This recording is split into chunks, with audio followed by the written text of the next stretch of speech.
It's time to dive into the best new features coming to the Apple Watch in WatchOS 26, test them, then rank them. Ooh, I can feel it getting heated already. The public beta of WatchOS 26 is available to try right now. Just make sure your phone is also updated to the iOS 26 public beta as well.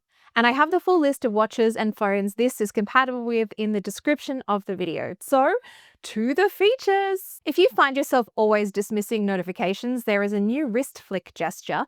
So let's say a timer is going off, I can go like this, and it disappears. Or if I'm in an app and I want to get back to the watch face or the smart stack, another flick.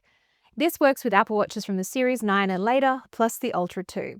Let's dive into the workout app. So when you launch it, things will look very different. You'll see your last activity type appear in the center of the screen, and if you swipe down or use the crown, a list of the other workouts will show up. But you'll also see these 4 icons around the edge. The top left is your workout views, the top right is your custom workouts and goal-based settings. There's a music icon on the bottom left that can automatically start playing music when you work out, and you can also add your media from here. The final option on the bottom right is alerts, and this is where you'll find the workout buddy, which we'll talk about next. But now you can also select what you want to be alerted about, from your heart rate, your time, and your splits. Let's look at the workout buddy specifically. This is one of those features that does need an iPhone that supports Apple Intelligence. So when you go to start one of the supported workout types in the app, including walks, runs, outdoor cycling, HIIT, and strength training, you can turn on the workout buddy option and then scroll down to choose a voice and preview what it sounds like. I suggest before you go out for the first time, make sure to let the watch download and sync the voices on Wi-Fi. I've got a microphone in my headphones so you can hear what I'm hearing as I hear it. Let's walk. Way to get your Sunday walk started. This is your 5th workout of the week, and you've already reached 9.6 kilometers from all your walking workouts.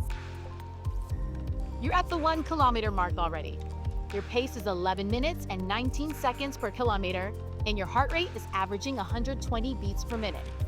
The Smart Stack will now surface a little hint when it feels like it has a useful suggestion to offer you. For example, if you have the camera open on the connected iPhone, it might pop up with a camera icon on the watch face. It's also supposed to surface other suggestions, like suggesting turning on Do Not Disturb when it knows a meeting is coming up. Another small but useful feature is the automatic volume adjustment. So when you have the sound on, calls, timers, alarms, and message dings, for example, will adjust the volume depending on the ambient sound around you.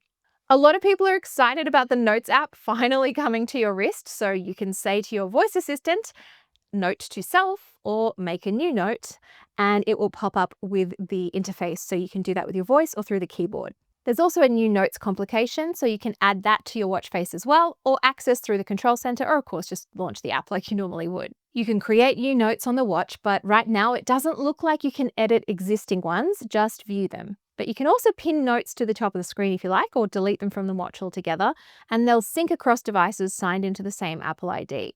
And when you edit a note on either the iPhone or a Mac, for example, it will show up on the Smart Stack like this. If you have a Series 10, most of the analog faces on the watch that have a ticking second hand will now also show it on the always-on display.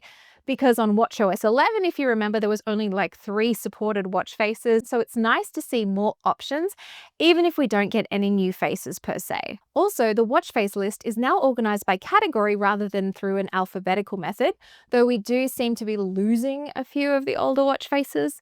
It's time to say bye-bye to Toy Story, which makes me sad. The Messages app now syncs the background image with the corresponding conversation on iPhone, and you also get live translation just like you do if you're using it on the phone, including Chinese, English, French, German, Italian, Japanese, Korean, Portuguese, and Spanish. You do need to turn this on first from the phone, so go into your contacts profile, then find the automatically translate option and download the language pack on the phone and the watch. There's also the same call screening and hold assist features that appear on iOS 26. They work pretty much the same on the watch. The watch's control center gets a useful revamp by letting you add more options just like you can on the iPhone. So for example, when you go in to edit the control center on the watch, you can tap the plus icon and you'll see some additional suggestions, but scroll down a little bit and find this new section called From Your iPhone.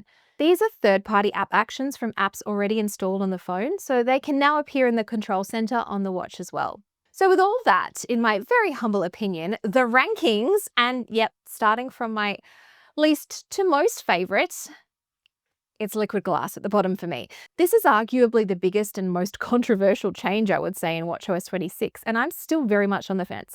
I like the look on the photos watch face, but I don't like the notifications or the pin pad, for example. It's just harder for me to read than the old design. Next, Smart Stack hints. I've had mixed results here getting other hints beyond the camera to work, so I definitely do have to do more testing with this one, including the location-based suggestions. Like, for example, it's supposed to suggest starting a workout when you go to the gym at the same time or around about every week. This is definitely giving a feels promising but needs more data position on my rankings chart.